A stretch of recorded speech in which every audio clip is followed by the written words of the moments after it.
For every carefully planned script or crystal clear director's vision, there's an unplanned twist or total accident that ends up being just as important to a finished film. Sometimes that means an unforgettable movie moment has nothing but luck to thank, and audiences will never know what really went on behind the scenes. Until now. Here's Screenrant's look at how it was shot, 10 most iconic movie scenes. Indiana Jones and the Last Crusade. The Indiana Jones series has featured plenty of movie magic, but not all of it is glamorous special effects or stunt work. In The Last Crusade, Indy and his father take a wintry trip on a German Zeppelin. Since the scene was actually filmed in the summer, the extras covered in fur coats and hats were dripping with sweat. Sean Connery made a veteran decision and removed his pants, making sure that his lower half wouldn't be visible on screen. Harrison Ford followed suit, and the entire scene, filmed with them in their underwear below the table, made it into the finished cut. Jurassic Park. Jurassic Park has been scaring and thrilling fans ever since it was released in 1993. In the most iconic scene, a T-Rex terrorizes a brother and sister trapped in a flipped Jeep. Designed and developed by a team at Industrial Light and Magic, the dinosaur model weighed 12,000 pounds and packed enough power to pose a serious threat to the crew. To be safe, an alarm would sound when the dinosaur went live. But the heavy rain on set took a real toll on the beast, eventually causing it to malfunction and come live on its own, further terrifying crew members. In an effort to ease tension on set during the T-Rex scenes, director Steven Spielberg would give his best dinosaur roar into his megaphone, keeping the cast and crew too busy laughing to be worried. The Shining. The Shining is famous for its slow, building tension and suspense, taking a turn when Jack Torrance spirals into madness after months holed up with his family at the Overlook Hotel. Discovering his wife and son have barricaded themselves in the bathroom, Jack tears down the door between them in one of the film's most iconic scenes. Tensions were high on set, with Jack Nicholson and co-star Shelley Duvall at the mercy of the unpredictable director Stanley Kubrick. Nicholson, an ex-volunteer firefighter, was so efficient at breaking down the doors, the props department was forced to build thicker ones. Add Kubrick's love of retakes, and a total of 60 doors were destroyed. Jaws. Steven Spielberg's Jaws terrified audiences when it was released in 1975. A giant shark terrorizing Amity Island was a nightmare on and off screen, going far beyond its scheduled budget. The biggest problem? 3 animatronic sharks named Bruce. Despite being designed by some of the best in the business, the sharks often sank, required nightly repainting, and their internal mechanisms needed weekly replacement thanks to the saltwater. It wasn't all bad though, since the delays forced Spielberg to get creative. The shots from the shark's point of view were the solution, but it ended up being so integral to the suspense, it's hard to imagine what kind of movie Jaws would have been if everything went smoothly.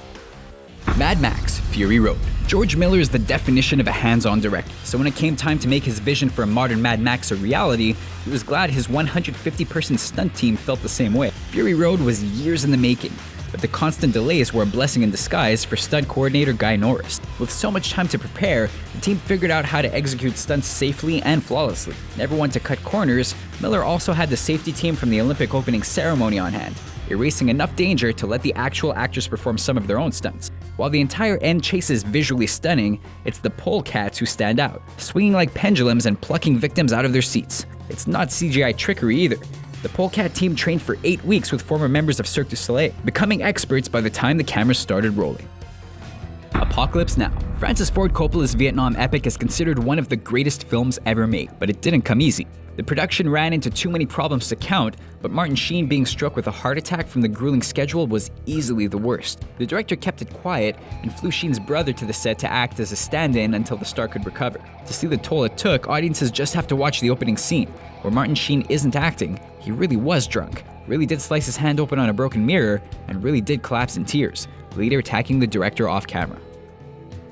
A Nightmare on Elm Street. There are plenty of reasons to stay alert in the tub, and this scene reminds us of 2, drowning and Freddy Krueger. The movie has countless gruesome scenes thanks to its writer and director Wes Craven. One of the most unforgettable kills comes when a young girl falls asleep in the bath and is pulled underwater by a clawed hand from below, with the audience watching her grasp for something solid. The creepy stunt was pulled off by placing a bottomless bathtub over a swimming pool and then building the set around. Luckily for the actress, her stunt woman was called in to do the really scary stuff, giving her one less thing to have nightmares about after seeing the finished movie. Superman Returns. You can't have a Superman story without a trip to Smallville, Kansas. When the movie was set to be filmed in Australia, director Bryan Singer was faced with a serious problem. To show the Kent farm with a full field of corn as a young Clark learned his superpowers, the filmmakers had to build one from scratch. That meant building a road in the middle of nowhere and planting and growing an entire field of corn for 4 months before shooting could start. Since most of the footage using the setting was cut from the movie, only one sequence remains. Probably not the best use of the film's budget. Alien. No fan of science fiction will ever forget watching as the cast of Alien first stumbled their way into the dark, deserted spaceship that started all the madness. The remains of the fan-titled space jockey steal the show, but to make sure that the corpse carried enough weight on film, director Ridley Scott replaced the actors with children for longer shots, specifically his and cinematographer Derek Van Lint's kids. Their faces are hidden, but the movements are clearly those of younger astronauts. In fact, it was only when the kids began passing out from the overheating spacesuits that the director decided to make them a bit more comfortable, something his adult cast members had been demanding since the start of the film. The Exorcist. Sometimes even a great scene can end up on the cutting room floor. And that's exactly what happened in The Exorcist. After a young girl is possessed, her mother enlists 2 priests to perform an exorcism, with problematic results. The possessed girl can rotate her head a full 360 degrees, but her best trick was only revealed to audiences when the film was re-released in 2000 for its 25th anniversary. The scene shows Reagan arched backwards and skittering down a flight of stairs, a technique referred to as spider walking. The stunt was performed by contortionist Linda R. Hager, who was clipped into a harness suspended by wires and lowered down the stairs. The wires were too hard to remove in post-production, so the scene was cut from the original release. After being cleaned up with some modern-day CGI, fans got to see the scene as it was intended. So what do you think of our list? Is there any trivia you want to share with us about how other classic movie scenes were filmed? Hit us up in the comments below, and be sure to subscribe to our channel for more awesome videos like this one.